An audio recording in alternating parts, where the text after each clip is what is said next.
தமிழ்நாட்டுல எல்லாமே சேஞ்ச் ஆயிடுச்சு. உங்க நகையையும் சேஞ்ச் பண்ணுங்க. உங்க பழைய நகைக்கு கிராமுக்கு 150 ரூபாய் கூடுதலா வாங்கி புது நகை எடுத்துக்கோங்க. அதே கம்மி சேதாரம் தான் உங்க லலிதால மட்டும்தான். ஆச்சி மசாலா. எந்த சமையலும் ருசி தேடும் ரகசியம் 20 ரூபாய். ஹாலிடேஸ்னாலே அது நம்ம ஜிடி ஹாலிடேஸ் தான். GT Holidays, South India's #1 travel brand. You know you are special when you're with GT Holidays. பேரவைத் தலைவர் அவர்களே, முதலமைச்சர் அவர்களே, எதிர்க்கட்சி தலைவர் அவர்களே, அமைச்சர் பெருமக்களே, சட்டமன்றத்திலே இருக்கும் அனைத்து சட்டமன்ற உறுப்பினர்களுக்கும் முதல் கண் எனது வணக்கங்களை தெரிவித்துக் கொள்கிறேன்.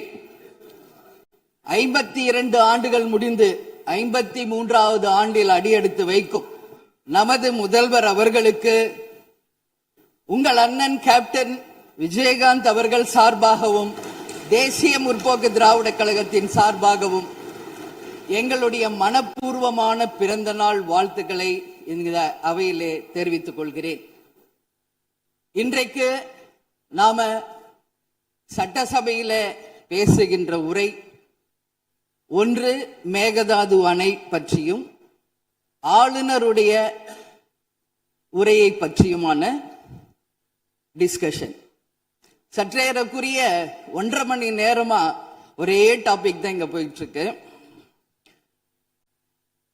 அந்த வாய்ப்பு அனைத்து சட்டமன்ற உறுப்பினர்களுக்கும் சமமாக வழங்கப்பட வேண்டும் என்ற வேண்டுகோளை பேரவைத் தலைவருக்கு நான் வைக்கிறேன். நிறைய பேருக்கு வாய்ப்பு கிடைக்குது, நிறைய பேருக்கு வாய்ப்பே கிடைக்காமையே போயிடுது. இது சட்டமன்றம், எல்லாருக்கும் ஈக்குவாலிட்டி, எல்லாருக்குமே வாய்ப்பு தரணும் பேசுறதுக்கு. அது நீங்க அவைத்தலைவர் அவர்கள் நீங்க அதை பார்த்துக்கோங்க. அதுக்கு அடுத்தது அன்று ஆளுநர் உரை, அது தமிழ்தாய் வாழ்த்தோடு ஆரம்பிக்கப்பட்டதை தேசிய முற்போக்கு திராவிட கழகம் மனப்பூர்வமாக அதை வரவேற்கிறோம். அதே போல ஆளுநர் உரை அன்றைக்கு ஆளும் கட்சியின் உரையாக இருந்தது என்பதை யாரும் மறுக்க முடியாது. ஒரு ஸ்போக்ஸ் பர்சன் மாதிரி ஆளுங்கட்சியை பற்றி மட்டுமே அவருடைய உரை இருந்தது. நமது தமிழ் மொழி தாய்மொழி, நம்மளுடைய அன்னை தமிழ் அன்னை.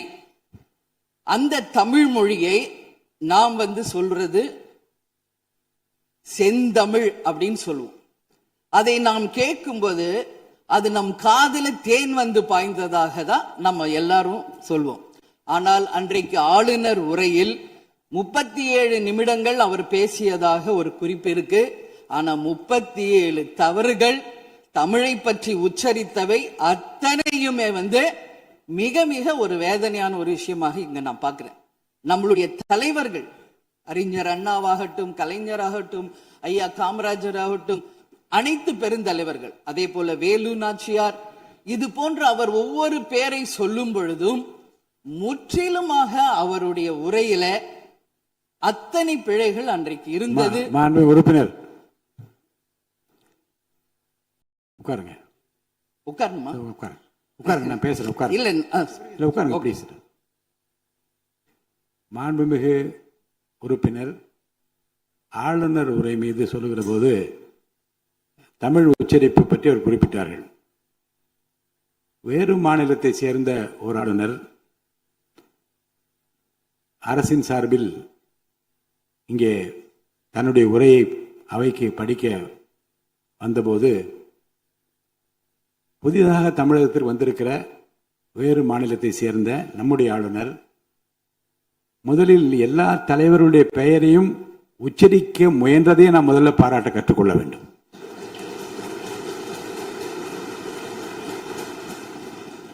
இன்னொன்று, எல்லா பெயர்களையும் விடாமல் படிக்க வேண்டும் என்று அவர் காட்டிய ஆர்வத்தை நீங்கள் பாராட்ட வேண்டும்.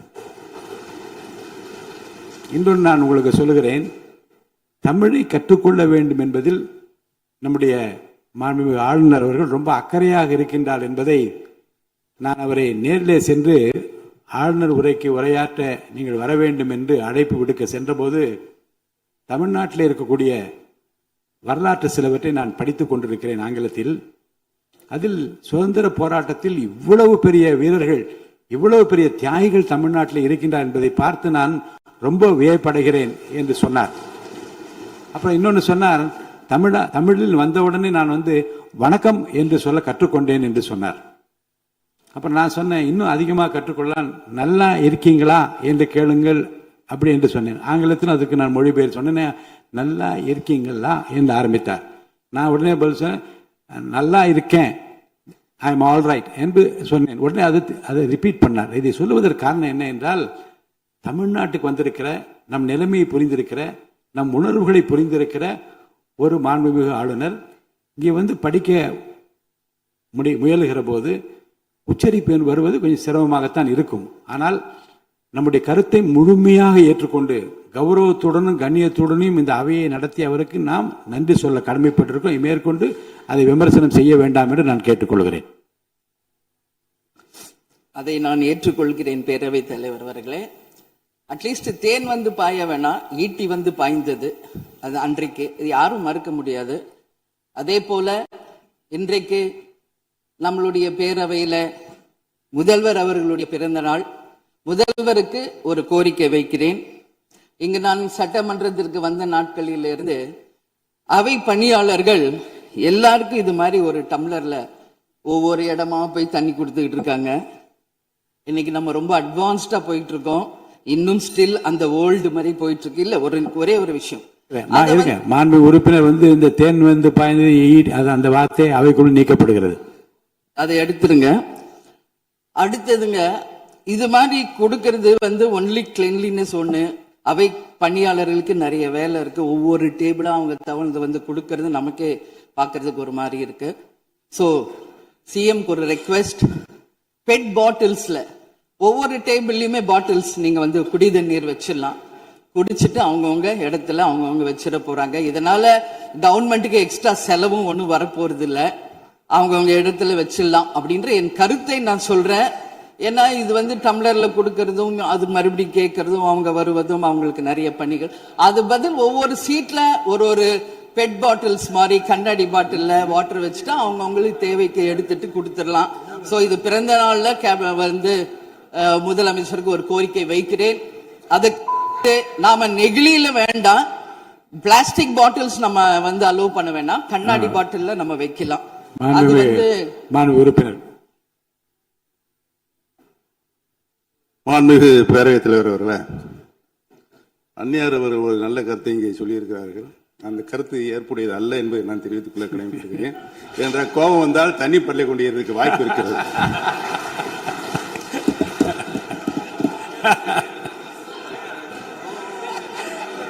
உறுப்பினர் பேசலாம். இப்போ தண்ணி பாட்டில் தான் வீசணும் கிடையாது, டம்ளர்ல கூட வீசி அடிக்கலாம். உறுப்பினர் ஒரு நிமிஷம்.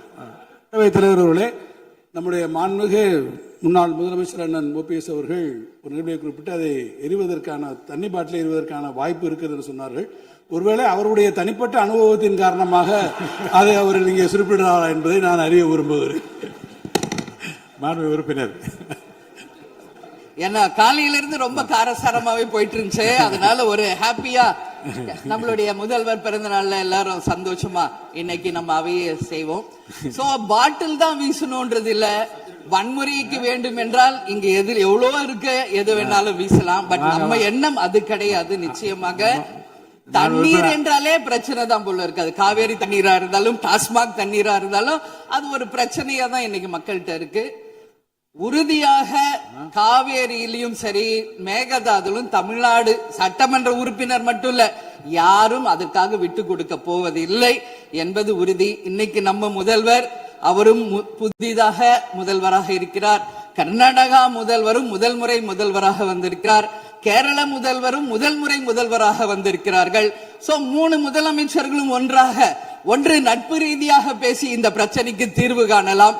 அப்படி இல்லை என்றால் அவங்க சொல்றது கேட்கலன்னா பக்காவா நம்ம வந்து சட்ட ரீதியாக ரொம்ப ரொம்ப பழமையான ஒரு விஷயத்தை அன்னைக்கு நான் சொன்ன மாதிரி பேசிக்கிட்டே தான் இருக்கிறோம். இது வந்து முழுமையாக தீர்வடைய வேண்டும்ன்றதா எல்லாருடைய கருத்து. இன்னைக்கு நம்மளுக்குள்ள வாதங்கள் பிரதிவாதங்கள் டிஸ்கஷன்ஸ் இங்கு வந்தாலும் இது நிரந்தரமாக தீர்க்கப்பட வேண்டும் என்பதில் யாருக்கும் மாற்று கருத்து இல்லை. இப்ப 2026 இருக்கும், 2026 வரைக்கும் இது கண்டினியூ ஆகக்கூடாது, இன்னொரு 100 ஆண்டு காலத்திற்கு என்பதுதான் எல்லோருடைய எண்ணம். சோ அது நடக்கணும். அது மட்டும் கிடையாது, இன்றைக்கு நேற்று நடந்த ஒரு விஷயம் தமிழ்நாட்டில். நேற்று நான் நேரடியாக சென்று பாதிக்கப்பட்டவங்களை பார்த்தேன். Yesterday was a black day for Tamil Nadu. Sunday black சண்டேவாக நேற்று இருந்தது. இதுவரைக்கும் தமிழகம் காணாத ஒரு பேர் விபத்து அது. இன்னைக்கு பேரிடர் எவ்வளோ பிரச்சனைகள் இருந்தாலும் ஒரு அமோனியா தாக்குதல்ல இத்தனை பேர் பாதித்தது தமிழக வரலாற்றில் முதல் முறை. அனைவரும் வடநாட்டை சேர்ந்த பெண்கள், 20 வயசுல இருந்து 25 வயசுக்குள்ள இருக்கிற இளம் பெண்கள். அவங்கள நேரா பார்க்கும்போது மிக மிக மனசுக்கு கஷ்டமாக இருந்தது. என்ன ஃபேஸ்ல பாக்குறோம், உதடு, காது, மூக்கு எல்லாம் ப்ளீட் ஆயிட்டே இருக்கு. அப்போ டாக்டர்ஸ் அங்க எக்ஸ்பிளைன் பண்ணாங்க, இங்க வெளியே நம்ம என்ன பாக்குறோமோ அதுதான் இன்னர், அதாவது லங்ஸ். இதை பற்றி ரொம்ப விரிவான விளக்கத்தை எல்லாம் அமைச்சர் அளிச்சுட்டாங்க. இதை சுருக்கமா அதை நான் பார்த்தேன், சரியானதுதான். நீங்க மேற்கொண்டு அதை பற்றி பேச ஆளுநர் உரைக்கு நன்றி தெரிவிக்கிற கருத்துக்கு வந்திருக்க நீங்க. கண்டிப்பா. அதனால நான் நினைச்சேன் இன்னைக்கு ஒரு நிமிஷம் அவங்களுக்காக நம்ம மௌன அஞ்சலி செலுத்துவோம் என்று நான் எதிர்பார்த்தேன். இருந்தாலும் பரவாயில்லை. சோ அவங்களுக்கு நான் நேத்தே சொன்னபடி முதலமைச்சர் அவர்கள் 2 லட்சம் ரூபாய் கொடுத்திருக்கார். உடனே அமைச்சர்கள் போய் பார்த்தாங்க. அதெல்லாம் பாராட்டுக்குரிய விஷயம். ஆனாலும் ஏழ்மை குடும்பத்திலிருந்து வந்திருக்காங்க. சோ கன்சிடர் பண்ணணும்னு சொல்லி நான் கேட்டுக்கிறேன். உரிய சிகிச்சை தரப்படுகிறது. அவங்க பிழைப்பது நிச்சயம் கடவுள் கையில இருக்கிறது. சோ எல்லாரும் அவங்களுக்காக ப்ரே பண்ணுவோம் சொல்லி இந்த நேரத்தில் நான் கேட்டுக்கொள்கிறேன். ஒரு பெண்ணா அந்த பெண்களை பார்க்கும்போது என்னால் அதை ஏற்றுக்கொள்ள முடியலை. அதனாலதான் சபையில் அதை நான் பேசுகிறேன். அதே போல இன்னைக்கு முதல் முறையாக மற்ற சப்ஜெக்ட் எல்லாம் பேசிட்டு இருக்கேன். என்னுடைய தொகுதியை பற்றி இதுவரைக்கும் நான் பேசவே இல்லை. நான் சட்டமன்ற உறுப்பினராக வெற்றி பெற உறுதுணையாக இருந்த திராவிட முன்னேற்ற கழகத்திற்கும் அதன் தலைவர் அண்ணன் ஸ்டாலின் அவர்களுக்கும் இந்த நேரத்தில் என் நன்றிகளை தெரிவித்துக் கொள்கிறேன். விருதாச்சலம் தொகுதி 2006 புரட்சி கலைஞர் கேப்டன் அவர்கள் முதல் முறையாக வெற்றி பெற்று ஒரு சரித்திர சாதனை படைத்த தொகுதி. மீண்டும் அந்த தொகுதியிலேயே என்னை வெற்றி பெற செய்த விருதாச்சலம் தொகுதி மக்களுக்கு என்னுடைய மனப்பூர்வமான நன்றிகளை இந்த அவையிலே தெரிவித்துக் கொள்வதில் பெருமை அடைகிறேன். அதே போல அந்த விருதாச்சலம் தொகுதி மக்களுக்கு நான் என்னைக்கும் உண்மையாக இருப்பேன், நேர்மையாக இருப்பேன் என்பதையும் இந்த நேரத்தில் தெரிவித்துக் கொள்கிறேன். அவைத்தலைவர் அவர்களே, இதுல விருதாச்சலம் தொகுதிக்கு தேவையான அத்தனை விஷயங்களும் நான் எழுதியிருக்கேன். அவை நேரத்தை நான் அதிகம் ஏற்றுக்கொள்ள எல்லாருக்கும் வாய்ப்பு தரணும் அப்படின்றதுனால ஒரு 3 பாயிண்ட் மட்டும் சொல்றேன். முடிந்த பிறகு இதை உங்க நேரடியா உங்க கையில் நான் தருகிறேன். அதை நீங்கள் எடுத்து தீர்மானமாக நிறைவேற்றி அதை நிறைவேற்றி தரணும்னு சொல்லி கேட்டுக்கிறேன். விருதாச்சலம் ஒரு மாவட்டமாக அறிவிக்கப்பட வேண்டும் என்று ஒரு நீண்ட நெடிய கோரிக்கை பல ஆண்டுகளாக இருக்கிறது. அதுதான் அங்கு எல்லா மக்களினுடைய விருப்பம். அதை நீங்கள் முதல்வர் அவர்களும் அவைத்தலைவர் அவர்களும் கவனத்தில் கொண்டு விருதாச்சலத்தை ஒரு தனி மாவட்டமாக அறிவிக்க வேண்டும் என்பதை இந்த நேரத்தில் நான் சொல்கிறேன். அதே போல பீங்கான் தொழிற்சாலை மற்றும் கல்லூரி தமிழ்நாட்டில் வேறு எங்குமே கிடையாது. அது விருதாச்சலத்துல மட்டும்தான் இருக்கு. கவர்மெண்ட் அந்த ஃபேக்டரியும் சரி, ஒரு காலேஜும், பட் ரொம்ப ரொம்ப ஒரு நலிவுற்ற நிலையில் இருக்கிறது. சோ அதை நீங்க கட்டாயமாக மிகப்பெரிய அளவுல டெவலப் பண்ணி அதன் மூலம் வேலை வாய்ப்பையும் அதே நேரத்தில் எக்ஸ்போர்ட் பண்றதுக்கும் கட்டாயம் அரசு நிச்சயம் எங்களுக்கு ஒத்துழைக்க வேண்டும் என்பதை கேட்டுக்கொள்கிறேன். விவசாயம் நிறைந்த பகுதி, அங்கு குடிதண்ணீர்ல மாசு இருக்கிறதுனால நிறைய மக்களுக்கு கிட்னி பாதிக்கின்ற ஒரு நிலைமை இருக்கு. சோ அங்க கூட்டு குடிநீர் திட்டத்தை கொண்டு வர வேண்டும். மரவள்ளி கிழங்கு, மக்காச்சோளம், நெல், கரும்பு இவைதான் அங்கு அதிகமாக விளைகிறது.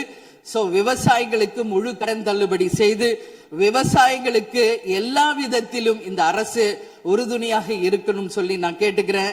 அதே போல டெல்டா பிரச்சனை மட்டும் கிடையாது, இது தமிழ்நாடு பிரச்சனை. நம்மளுடைய நீர் ஆதாரம் எல்லாருக்கும் கிடைக்க வேண்டும் என்றும் கூறி இது அவை முடிந்தவுடன் இதை உங்களிடம் சமர்ப்பிப்பேன். இதை நீங்கள் ஏற்று இதை கட்டாயம் நிறைவேற்றி தர வேண்டும் தொகுதிக்காக என்று கேட்டுக்கொண்டு எல்லாருக்குமே இந்த நேரத்தில் இந்த அவையில் பேச வாய்ப்பு கொடுத்த அவைத்தலைவர் அவர்களுக்கும் இன்று பிறந்தநாள் காணும் முதல்வர் அவர்களுக்கும் என் நன்றிகளை தெரிவித்துக் கொண்டு அமர்கிறேன். நன்றி, வணக்கம். நக்கீரன் டிவிக்கு சப்ஸ்கிரைப் செய்யுங்கள். உங்கள் ஆதரவே எங்கள் பலம். ஆசிரியர்களுக்கு நண்பனாகவும் மாணவர்களுக்கு ஆசானாகவும் திகழும் தேர்வு வழிகாட்டி. ஒவ்வொரு பாடத்திற்கும் அனுபவமிக்க ஆசிரியர்களின் துல்லியமான தெளிவான விடைகள். CNC இருக்கு, தேர்வு பயம் எதற்கு? இது தீரன் பப்ளிஷிங் ஹவுஸ் விற்பனை வெளியீடு.